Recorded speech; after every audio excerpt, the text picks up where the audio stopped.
अरे भाई तुम्हारे अब्बू तुमसे मिलने आए हैं। आओ सागर आओ। अरे सबीना देखो देखो कौन आया है।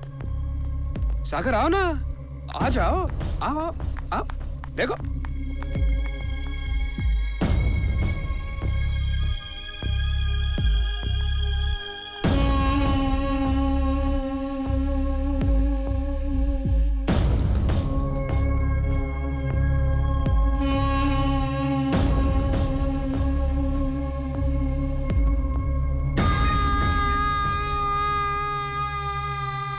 कमाल है।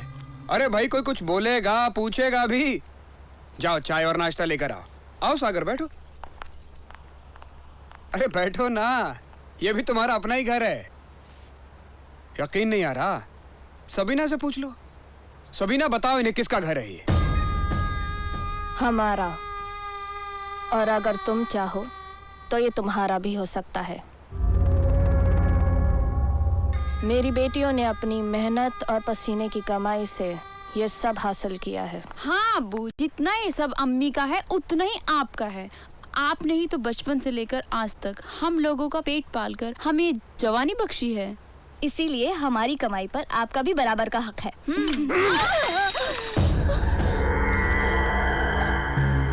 तुम्हारे धंधे में हक सिर्फ दलालों और बड़ुओं का, और मैं बड़ुआ नहीं हूँ, मैं बाप हूँ। ये नहीं मानेगा।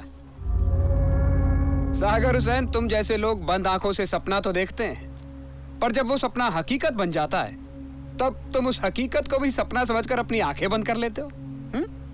आंखें तो तूने बंद कर दी इनकी। अभी भी कहता हूँ सुधर जाओ, हकीकत को समझो, हकीकत को। अब्बू, आज के जमाने में हकीकत सिर्फ पैसा है, और उसे हासिल करने के लिए अगर कुछ पल के लिए अपने आप को बिछाना पड़े तो कौन सी बड़ी बात है। और इज्जत? पेशाब करने की जगह को इज्जत समझते हैं आप? गलत सोचते हैं आप। आलीशान बिल्डिंगों में आलीशान फ्लैट, ये इज्जत है। उन फ्लैट्स में टीवी, फ्रिज, एसी, ये इज्जत है। क्रेडिट कार्ड, मोबाइल, डिजाइनर जूते, ज्वेलरीज, ये इज्जत है जो आप हमें कभी नहीं दे सकते। ये रातों रात अमीर बनने के चक्कर में तुम अपना आपा और इज्जत कहीं दूर छोड़ा है हो। अरे सब तेरी वजह से हुआ है। बाहर फेंको इसे और कल सुबह तक ये शहर छोड़ देना। तूने मेरे परिवार को बर्बाद कर दिया। अरे क्या करेगी? अरे साली तू क्या करेगी? साली तेरे बॉडी काट के तुझे कुत्ता बना खिलाऊं। सागर हुसैन तेरा नाम है ना? साला अपनी बेटियों पे रेप करता है। चले गए चल चल चल चल चल। फिर वही हुआ जो होना चाहिए था। सागर हुसैन नहीं, एक बाप चुप हो गया। उसने अपने आप को तकदीर के हवाले कर दिया, क्योंकि सारे समाज की नफरत भरी निगाहें उसकी तरफ थीं, मगर समाज की हमदर्दियां उसकी बेटियों की तरफ थीं, और वो उन्हें समाजी तौर पर बेसहारा नहीं करना चाहता था। मगर अचानक एक अनहोनी हो गई। बानो की मौत हो गई। एक दूरअंदेश बाप बेचैन हो गया। उसने सोचा कि अगर मैं अब भी खामोश रहा तो मुजरिमों के हौसले और बुलंद हो जाएंगे, और कहीं ऐसा ना हो कि मेरी बाकी दो बेटियों का अंजाम भी बानो जैसे ही हो जाए। रही बात बानो की मौत की, तो योर ऑनर, बानो एक बहुत ही अहम विटनेस थी। ऐसा अंदाजा है कि वो बाप के साथ हुई नाइंसाफियों पर शर्मिंदा थी और आहिस्ता आहिस्ता बाप की तरफ झुकने लगी थी। इस केस के किसी भी स्टेज पर आकर वो कुछ उगल न दे, उसको रास्ते से हटा दिया गया। यह बात मैं साबित कर सकता हूं, मगर इसके लिए मुझे गवाह पेश करने की इजाजत चाहिए। Yes Mister PP Verma. No objection your honour. Witness कौन है? इमदाद अली। Permission granted. लेकिन मैं उससे पहले एक दरख्वास्त करना चाहूंगा अदालत से कि मिस्टर आमरे, सबीना बेगम और उनकी दोनों बेटियों को टिल हियरिंग पुलिस कस्टडी में रखा जाए। क्यों? क्योंकि अब मैं ये प्रूव करने जा रहा हूं कि वो खुदकुशी नहीं थी, मर्डर था, प्लान्ड मर्डर।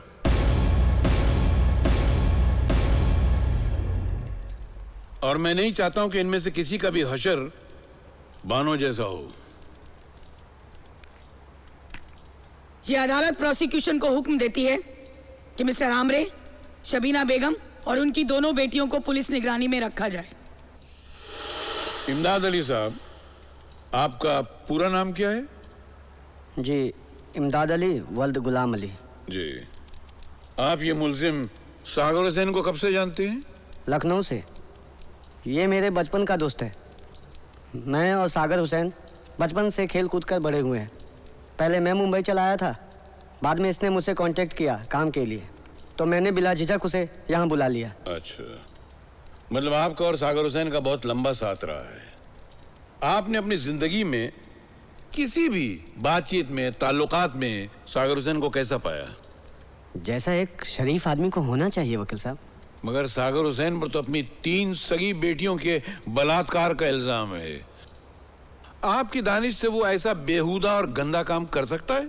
वकील साहब, कोई मुझसे जलते हुए तवे पर भी बैठकर कहे ना, तब भी मैं इस बात पे यकीन नहीं कर सकता। अच्छा, सागर हुसैन की बड़ी बेटी बानो, उससे आखिरी मिलने वाले आप ही थे? जी। अदालत ये जानना चाहेगी कि आप उससे मिलने क्यों गए थे? पैसा नहीं होने की वजह से आपने ही केस से हाथ खींच लिया था वकील साहब। सागर हुसैन मेरा दोस्त परेशान हो गया था। एक दिन उसने मुझे बुलाकर कहा कि मेरे डिपॉजिट के पैसे मकान मालिक के पास पड़े हैं, अब उस खोली में कोई रहता नहीं है, लिहाजा तुम मकान मालिक के पास जाओ और डिपॉजिट के पैसे लाकर वकील साहब को दो ताकि वो मेरे केस में दिलचस्पी ले। मैं मकान मालिक के पास गया, डिपॉजिट के पैसे मांगे तो उसने पैसे देने से साफ मना कर दिया। कहा सबीना बेगम ने उससे कहा है कि डिपॉजिट के पैसे किसी को नहीं दिए जाएं। उस दिन सबीना बेगम और आमरे किसी काम से अदालत में रुक गए थे। मैं बाहर निकला तो वहाँ बानो खड़ी थी।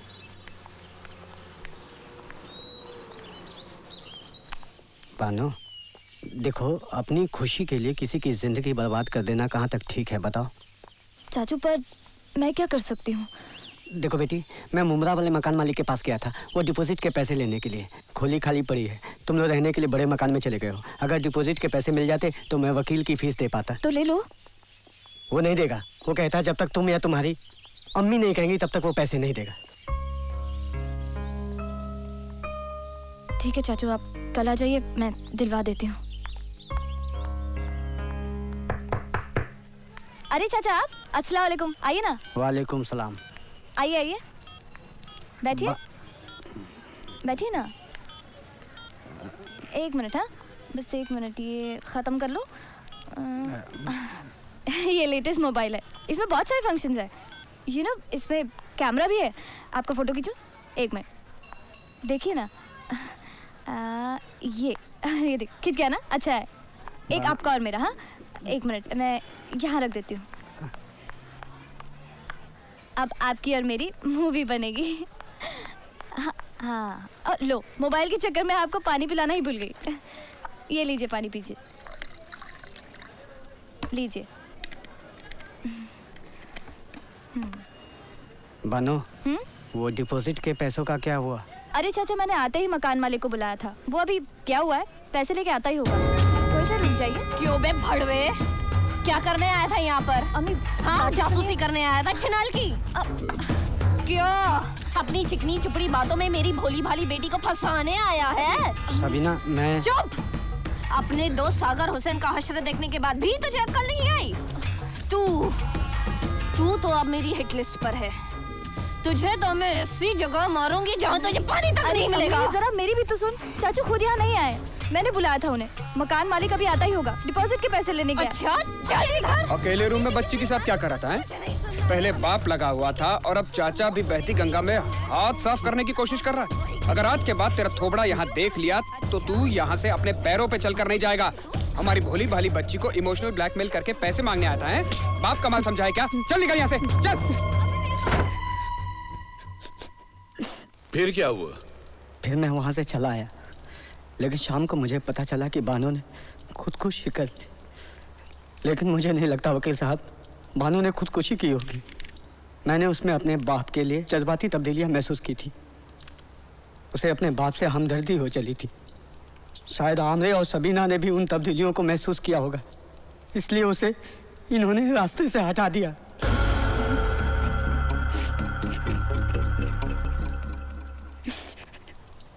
Your witness. तो तुम्हारे ख्याल में ये खुदकुशी नहीं कत्ल था? तुम्हें ऐसा क्यों लग रहा है? कुछ तो वजह होगी तुम्हारे इस ख्याल की। वकील साहब, मैं इन लोगों को आज से नहीं बरसों से जानता हूँ। मैं ये भी जानता हूँ कि क्या हुआ और क्यों हुआ। क्यों हुआ? ये लोग इतने जलील और कमीने हैं। जिस तरह इन्होंने मेरे दोस्त सागर हुसैन को फंसाया, उसी तरह बानू को भी रास्ते से हटा दिया।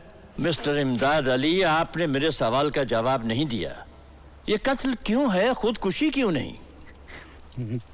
मैं जब बानो से मिला था तो बहुत खुश लग रही थी, चहक रही थी। वकील साहब, खुश रहने वाले कभी खुदकुशी नहीं करते। चलिए मान लिया कि खुश रहने वाले कभी खुदकुशी नहीं करते। आप बानो को कौन सी तारीख को मिले थे? कोई 17 या 18। एक तारीख, 17 या 18। Just one date I want to know. Objection your honour. ये तारीख का क्या सवाल है? Carry on Mister Verma. Thank you your honour. 18 तारीख को।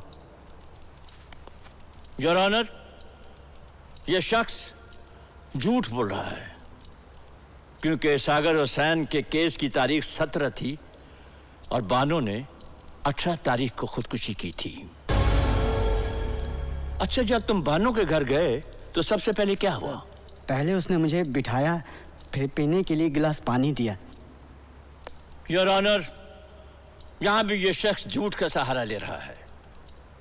वो गिलास बतौर मुद्दा माल अदालत में मौजूद है और उसमें कोई फिंगरप्रिंट नहीं है। मेरा ख्याल है पीपी को बैठने का प्रिंट मिल गया, तभी तो पेली पे कोई कमेंट नहीं किया।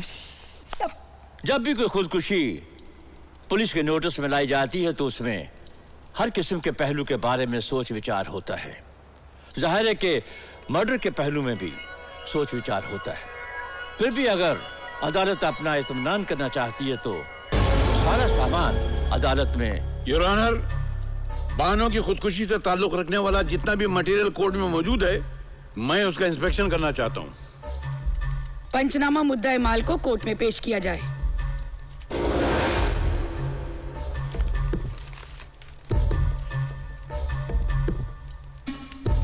खोलो।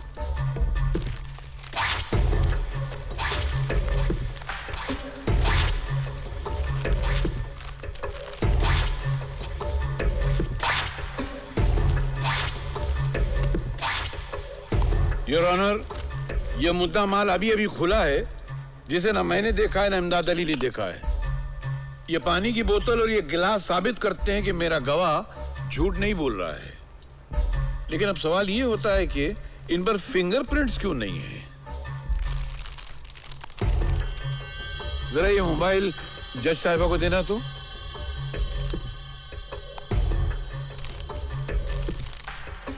योर ऑनर, जरा उस मोबाइल को ऑपरेट कीजिए तो। मिस्टर बिश्नोई, लगता है बैटरी खत्म हो चुकी है, फोन ऑन नहीं हो रहा। One moment your honour. Mister Verma, जरा अपना मोबाइल दीजिएगा तो। क्यों? अरे आप क्रूशियल मोमेंट पे भी जिरा करने से बाज नहीं आते, दीजिए ना।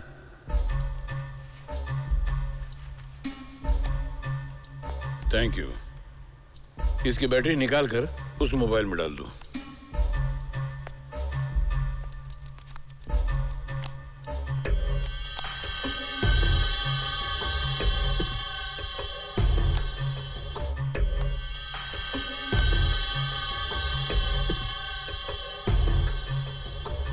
अब वीडियो में जाइए।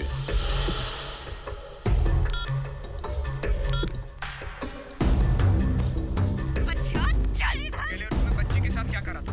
कुछ नहीं सुनना है। पहले बाप लगा हुआ था, अब चाचा भी बहती गंगा में हाथ धोने की कोशिश कर रहा है। आज के बाद अगर तेरा ये थोबड़ा यहाँ दिखाई दे गया तो तू यहाँ से अपने पैरों पे चलकर नहीं जा पाएगा। हमारी भोली भाली बच्ची को इमोशनल ब्लैकमेल करके पैसे मांगने आया था, हैं? बाप का माल समझा है क्या? चल निकल यहाँ से, चल।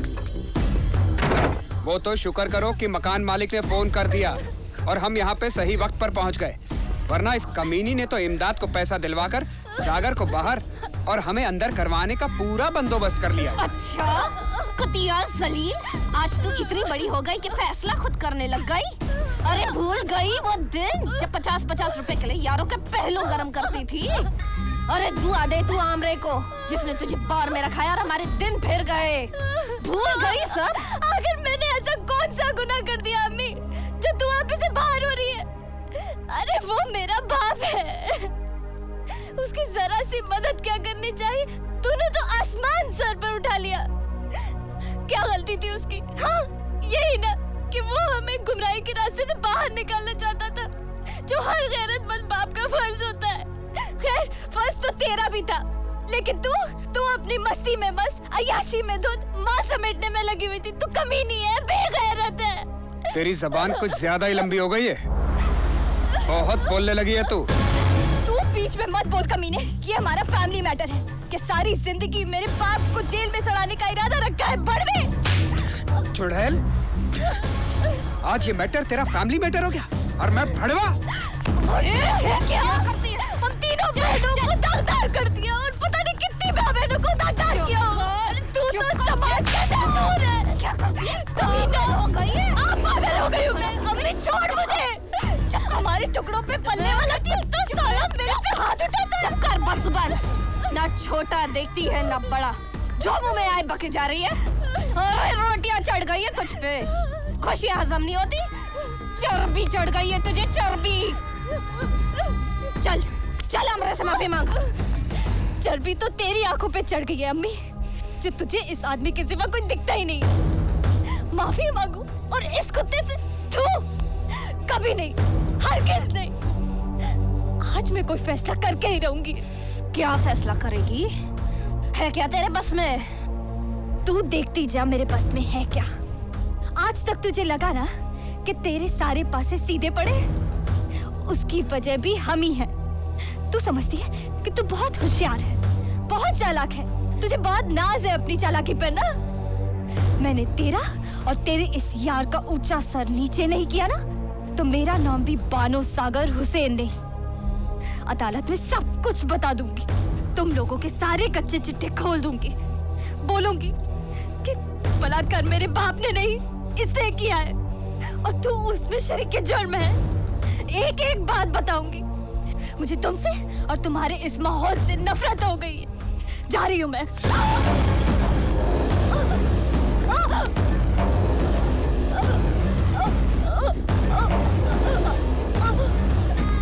बहुत फेंक चुका, पत्ता फेंक। इसकी जिंदगी हमारी मौत है।